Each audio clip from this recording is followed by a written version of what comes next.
Welcome back, or welcome if you're just joining us. It's the France 24 debate. India in the throes of a major cash crisis. The Prime Minister suddenly announcing on Tuesday, November 8th, when the rest of the world was focusing on the U.S. elections, that he was cracking down on tax cheats and counterfeiters by getting rid of big denominations. Ever since then, well, it's been rough and tumble with the government having to recalibrate several times.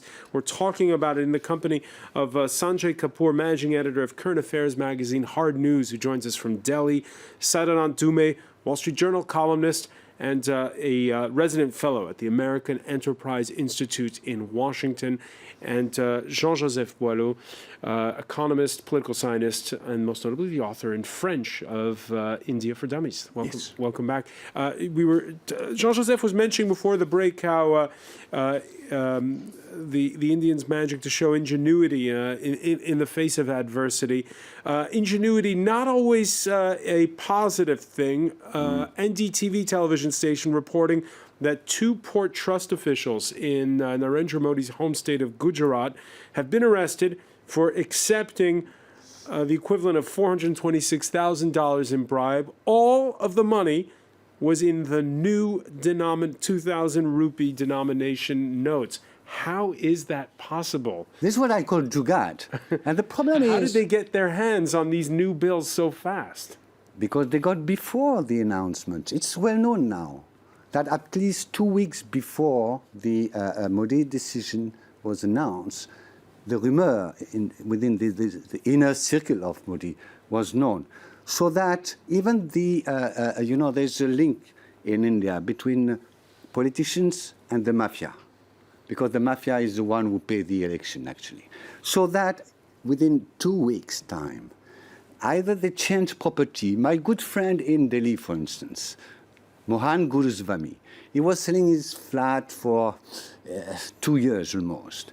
And suddenly, last week, he got a lot of demand, interest for this house. Why? Because just people wanted to convert the cash into this property. So, let me ask Sadanand Dume about this. Did people know something was up? Skeptical. Yeah, I'm a little bit skeptical of these. I mean, you know, these kinds of rumors and conspiracy theories are very common whenever there's a large policy decision.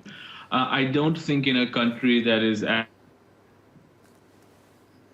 with as large a social media presence and media in general, that this would have been something that had leaked out. In fact, I think the problem is exactly the opposite, that they placed such a premium on secrecy. There were so few people who knew this that it has come as a sudden jolt.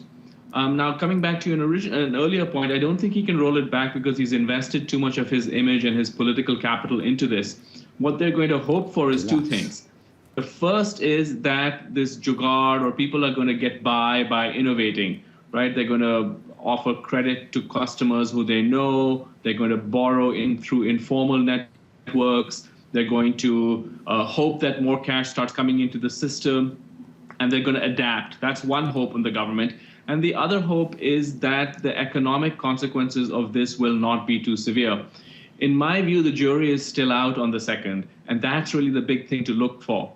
If the economic consequences of this are as serious as some people say, then I think that this is a turning point for the Modi government. That's my view. If, on the other hand, the economic consequences end up being transitory, okay, people suffered for a few weeks, but they feel that they suffered for a noble cause, then I think they'll be able to tide this over and continue. But right now, where we are, we don't have the answer to that question yet. All right, Sadanand, you mentioned in part one how the Prime Minister doing this to make a political statement. Well, in India's most populous state, the cash crunch has become doubly political.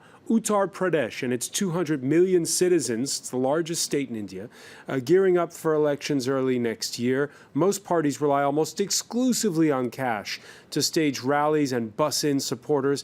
Most, but not as much, Prime Minister Modi's BJP. Now, the Reuters news agency, quoting people, including one who said no political party except the BJP wants to organize big rallies before January. all of them depend on cash. That's according to one person who provides loudspeakers, outdoor air conditioners, and security for party rallies. This is big business, obviously, politics in India. Sanjay Kapoor, we're talking about putting to bed conspiracy theories. There's a conspiracy theory that the timing of this is so that the BJP has more money or more means to campaign in Uttar Pradesh. What do you think of that conspiracy theory? You know, this is what has been stated quite a bit in the media and even otherwise, primarily because Prime Minister Narendra Modi, even when he's traveling abroad or doing whatever, his one eye is always in the domestic constituency. And for him, winning UP is very important because it's a large state, and that makes a world of difference to his attempts to get re-elected in 2019. So he's very keen that that BJP should win. But your desire to win is one thing, but by taking a decision to, in a certain way, destroy whatever challenge the opposition parties are putting in because to deprive them of money, I'm not very sure that, because it's going to hurt BJP also. For instance, they were supposed to organize a rally for Mr. Modi in Agra, the city of Taj Mahal, in the coming days. And I hear reports about how the BJP organizers in Agra also quite worried that they cannot organize the cash which is needed, because as you stated earlier, or it was stated by a fellow panelist, for organizing a rally you would require buses, you require tents, you would require all kinds of things that you can only pay through cash, and these are mostly unaccounted money that is used for it. In 2014 elections, there were huge rallies which were organized by the Prime Minister and the BJP. He was then not the Prime Minister, but the BJP. And there were quite criticism that how did you organize so much funds? And there were no easy answers, because the fact is that everybody in India knows that the colossal amount of money goes into it. And political corruption is linked with elections. And that is something that we all know, and we realize that it cannot happen without it. So similarly in UP, BJP is also hurting itself. I'm sure they may have some advanced knowledge that's, they could have, because the fact that they're in power, they would know that the demonetization is taking place. But I don't know how much money they could hold and how much people they could inform that this move is going to happen. So I would take it with a pinch of salt that the PM did it only to hurt the political opponents like the Samajwadi Party led by Mr. Yadav or the BSP led by Ms. Mayawati. All right. So that is what my take is. Can I just jump in there? I mean, sure, go ahead, Sadnat. There is a political context, but the political context is not something as bald as, just making sure that your opponents don't have cash to contest the election. Though that may well be a sort of one short-term fallout. The political context really is that for the last two election cycles, the BJP has put this idea of black money at the heart of its election campaign. In 2009, it was in fact they fought the election on that. In 2014, it was less prominent, but it was still part of their campaign. And what they have gone and done is create this idea among the people of India that there are these untold hundreds of billions in black money floating around, and that they're going to come to power and bring it back. Now they've been in power for 2.5 years. People look around and say, well, where is all that money you promised? And this has put pressure on him to deliver. And what you're seeing there is a result of that pressure. Reactions on the hashtag F24 debate. If the government doesn't fix the currency shortage soon, forget India or states like Uttar Pradesh. They won't even win a municipal election. Well, speaking of UP, Uttar Pradesh, at a rally earlier this week in Ghazipur, India's Prime Minister blamed the root of the problem on what he called foreign enemies.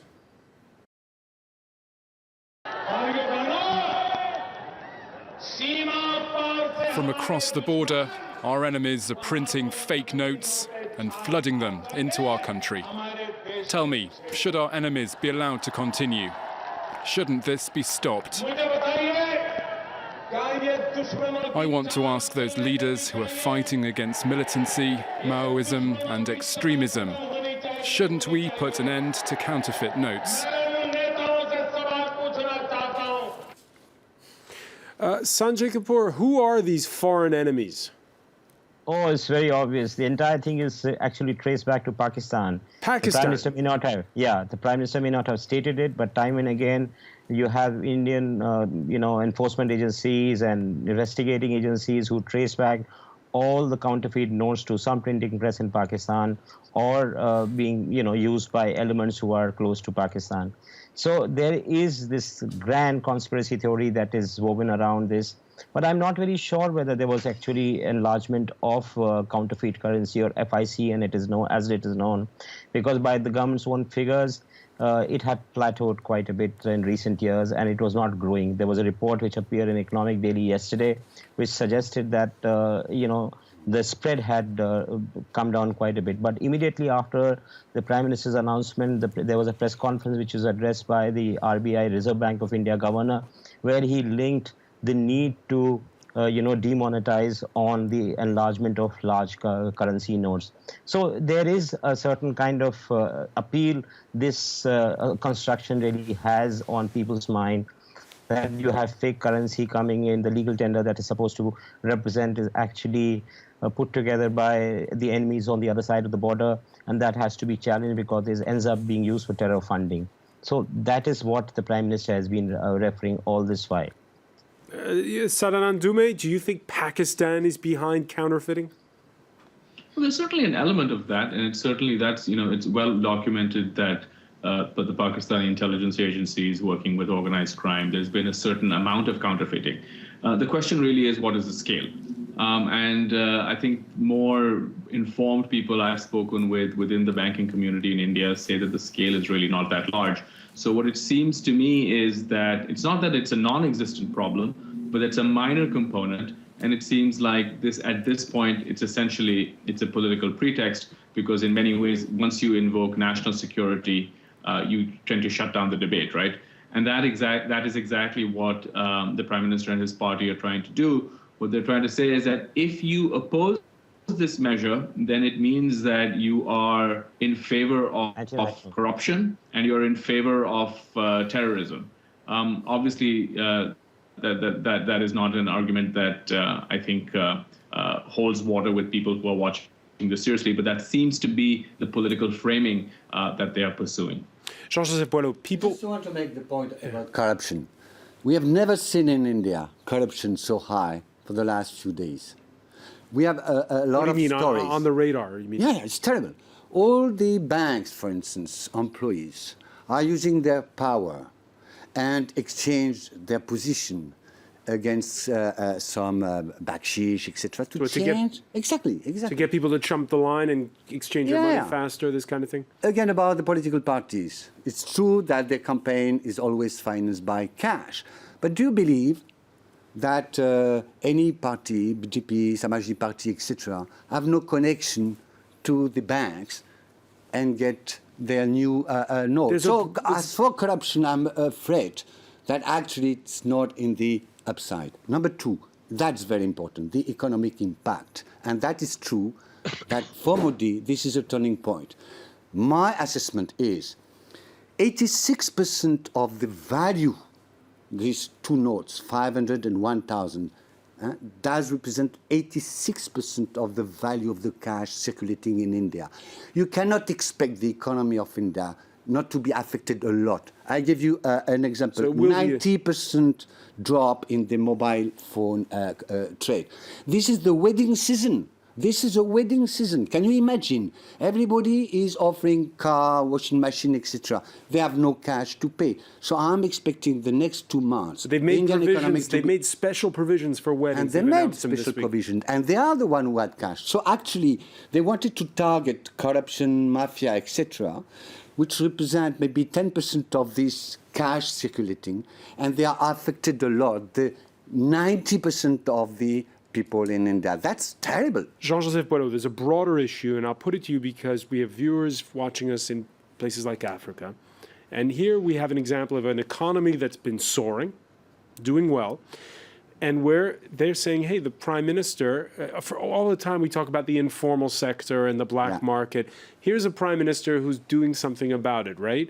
Can you make that switch Can it be something that's decreed by the Prime Minister, making that switch from the informal sector to the formal sector? No, and as Mohan Guruswamy said, it has to be implemented.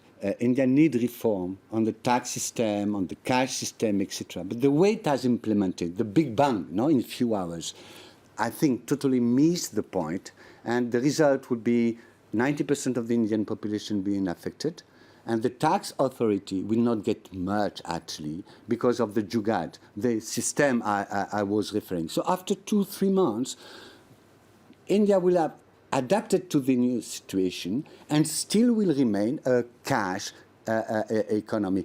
Do you know that the number of banks, branches in India is 130,000, which means that there's one branch per 10,000 Indians. But in the countryside is one for 50,000. So the number of banks is not large enough. Number two, as for tax, the tax authorities are not modern, they are not active.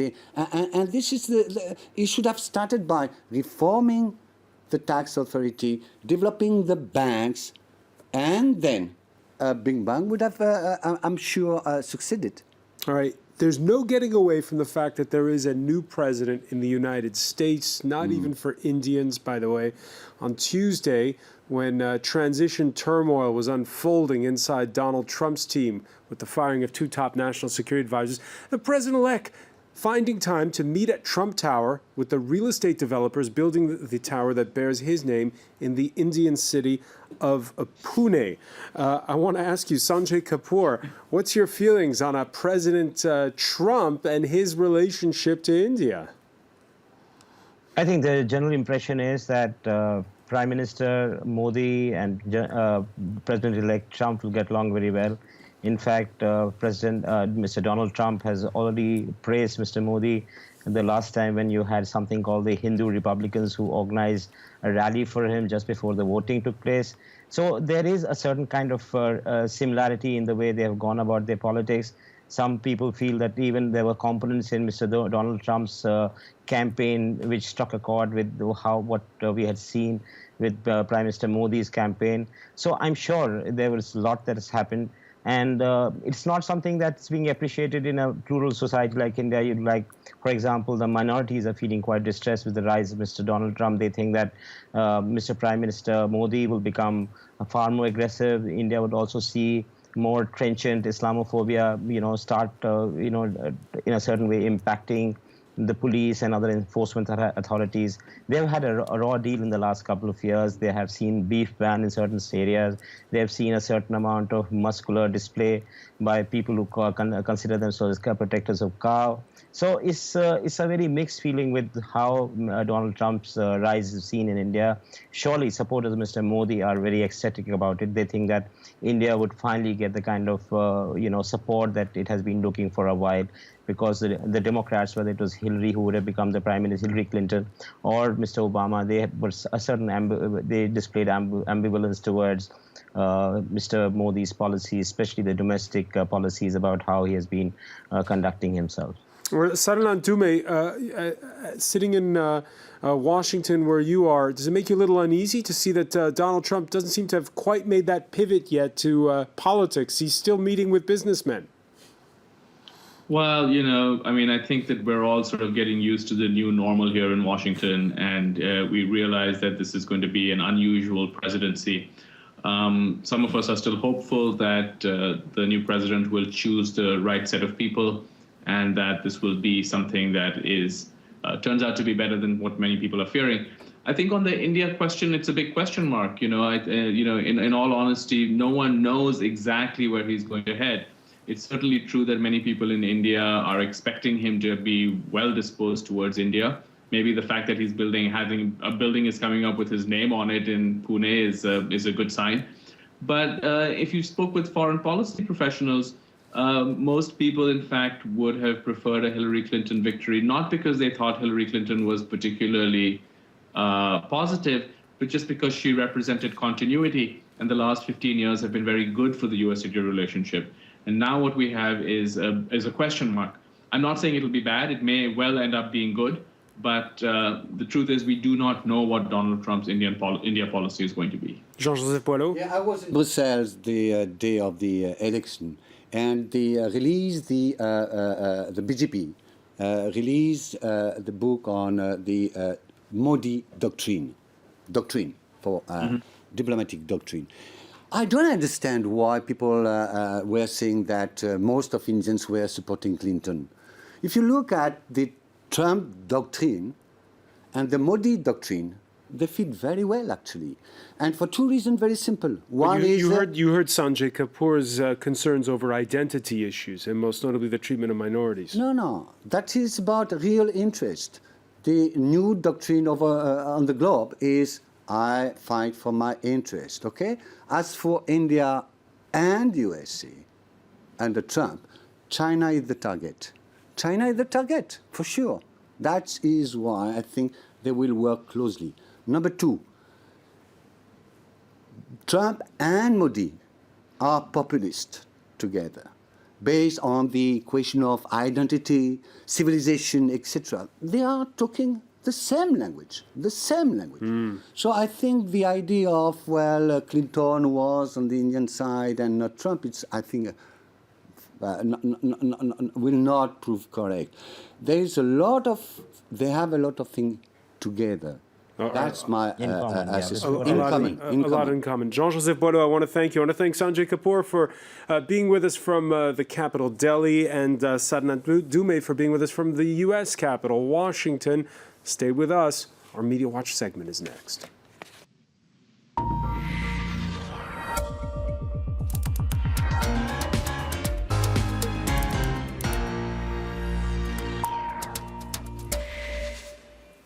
And we say hello to Emma James. Hi there. Patients wearing thin in India. Yes, absolutely. And the reactions do differ sharply, and it's too simplistic to say it's a question of whether you're a have or a have not. But one image and one idea that is being shared very widely is this one. The idea that the Prime Minister Modi is Modi Antoinette as opposed to Marie Antoinette. She, of course, said, let them eat cake. But what people in India are saying is if they don't have paper, let them use plastic.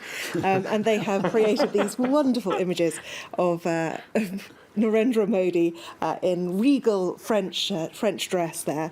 And it's an idea that's really gathered pace. It's being shared very widely. It's even been used by a communist MP, Sitaram Yechuri, who actually referred to the Prime Minister that way as Modi Antoinette in Parliament. And really the implication is this, that he is out of touch with what this means for ordinary people. And if we want to look further for out-of-touch comments, this tweet is another one. It is time to pay your maid by cheque or by online transfer. Continue this fight against the parallel economy. Facetiousness there. Well, you'd hope, but I'm not entirely sure. I'm guessing maybe it's a joke, but certainly the idea that anyone who employs a maid is particularly concerned is fairly unlikely. There's also this cartoon from the Times of India where you have demonetisation on the side of the ambulance there. Economy is in labour, her contractions seem unbearable. Don't panic, just hang on for 50 days. But as you see down below, the weight of that ambulance is being carried by the poor and the dispossessed. Of course, the ambulance there doesn't even have any wheels on it.